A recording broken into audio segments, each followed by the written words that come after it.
Je lui ai dit, « Moi, je suis sorcier ?» Il m'a répondu, « Oui, tu es sorcier. » C'était la première fois de ma vie que quelqu'un m'appelait ainsi. Mohamed m'a dit qu'il partait pour le Soudan, mais qu'il reviendrait avec les recueils de hadiths pour me mettre face à la vérité. À ce moment, j'ai ressenti un immense besoin de sortir de cette obscurité. Je l'ai supplié, « Je veux quitter tout cela, je ne veux plus être un sorcier. » Au fond, je n'ai jamais cherché le mal, je pensais servir Allah. Je lui ai dit, « Je ne veux pas rester sorcier, mon objectif ce n'est pas la sorcellerie.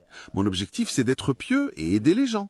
Et tant que tu as fait ça devant moi, tu m'as prouvé que c'est de la sorcellerie. Tu peux donc neutraliser toute sorcellerie. » Il m'a répondu, « Je peux neutraliser n'importe quelle sorcellerie grâce au Coran, sans rajouter des formules bizarres. Toi tu fais le travail du Dajjal. » Il m'a dit, « Tu es un Dajjal. » Je lui ai dit, « Le grand Dajjal attendu, l'Antichrist ?» Il m'a dit, « Non, tu es un Dajjal dans le sens, t'es un petit charlatan. » J'ai dit, Subhanallah, il m'a vraiment convaincu. Je lui ai dit, et c'est quoi la solution? Il m'a alors tendu un espoir. Il m'a dit, je vais aller au marché, je t'achèterai un petit livre qui s'appelle « La citadelle du musulman ». J'ai dit oui. Il m'a donné un programme strict. Il m'a demandé de lire les invocations du début jusqu'au hadith numéro 98. Lis-le chaque jour, après la prière de l'asr et après celle du matin. Et dans tes prières obligatoires, tu répètes l'invocation suivante. Ô Allah, montre-moi la vérité comme étant la vérité et accorde-moi de la suivre. Et montre-moi le faux comme étant le faux et accorde-moi de m'en écarter. J'ai ajouté de moi-même, et fais-moi aimer la vérité et détester le faux. Louange à Allah, il m'a exaucé. Au moment même, tu as laissé ce travail.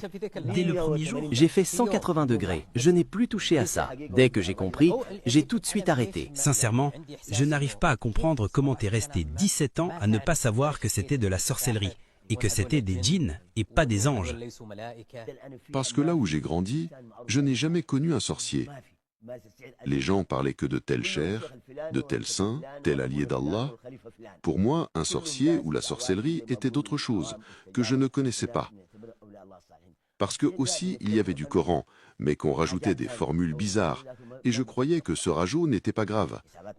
Et en conséquence, je ne distinguais pas le vrai du faux. Mais dès qu'il m'a expliqué, j'ai fait 180 degrés. J'ai arrêté net. T'es retiré de la Tijania? Je me suis retiré de la Tijania et de tout ce que j'ai su qui était faux. Mohamed m'a dit qu'il allait au Soudan et qu'il reviendrait avec des livres. Je lui ai dit, « Mon frère, je ne crois pas que tu me trouveras encore ici. » Il m'a dit, « Pourquoi ?» Je lui ai dit, « Moi, je suis connu ici, que je suis un cher. Et toi, tu m'as expliqué et tu m'as convaincu. J'ai compris que je ne suis pas un cher, et j'ai compris que je travaillais avec des djinns. J'ai vu avec mes propres yeux la réaction du djinn Sahsahoubi quand tu as récité. Comment il a fui, je n'imaginais pas que je l'appelle et qu'il ne pouvait pas s'approcher. Qu'est-ce qui s'est passé après avec Sahsahoubi, le djinn? La première chose que j'ai faite, c'est que j'ai arrêté tout de suite d'utiliser la formule ou le code pour l'appeler, pour ne pas avoir de problème. Et j'ai surtout commencé à réciter les protections et mes invocations du matin et du soir. De toute façon, si je n'appelle pas Sahsahoubi avec le code ou la formule, il ne viendra pas. Tu nous as parlé du djinn Sahsahoubi et de 285 autres djinns que tu travaillais avec eux et qui te servaient.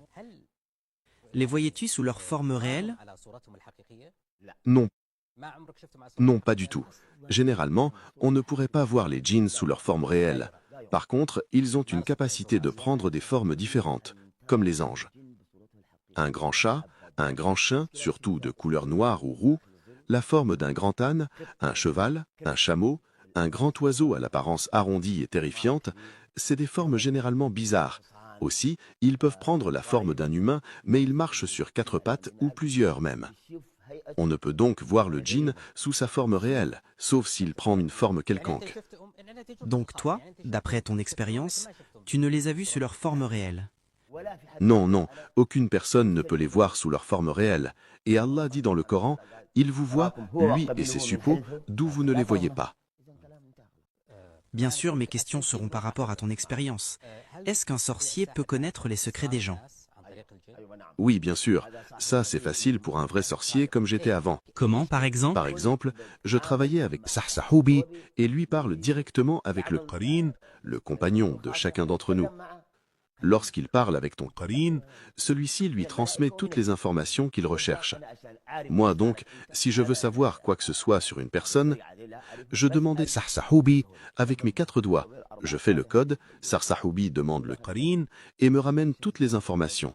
Le nom de ta mère, ton père, des événements récents ou anciennes, de façon que quand je cite ces informations à la personne, il est choqué, jusqu'au point que cette personne pense que je connais l'invisible.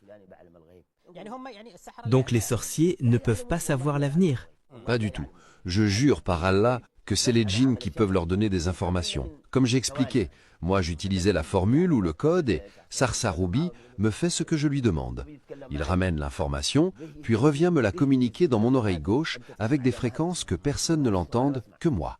Mais si un djinn possède une personne et parle avec la langue de cette personne, tout le monde peut l'entendre autour de lui. Et on peut voir facilement que la voix de cette personne est différente, parce que le djinn qui parle a sa place. Mais le djinn ramène l'information au sorcier, il n'y a que le sorcier qui peut l'entendre. Quels intérêts pour le djinn de servir le sorcier? Pourquoi tous ces djinns-là, les 286 djinns, sont à ton service?